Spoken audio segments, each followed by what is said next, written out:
தள்ளாத வயது. பாவம்.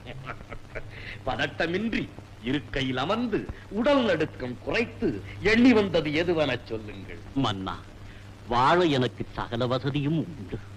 இருந்தும் இதயத்தில் ஒரு ஆசை.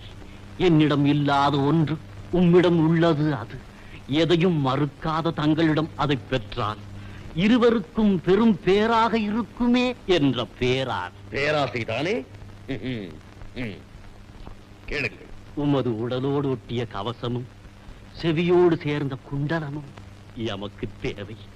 அளிக்க முடியுமா உம்மா? உடலோடு ஒட்டிய கவசமும் செவியோடு சேர்ந்த குண்டலமும். மன்னா, இந்த சிரிப்பு ஏமாற்றத்தை தரத்தக்கதாக இருக்கிறதா? இரக்கத்தை காட்டுவதாகவும் இல்லை, ஏதோ அச்சத்தை தருகிறது. அச்சம்? இதை நான் நம்பவில்லை. காரணம்,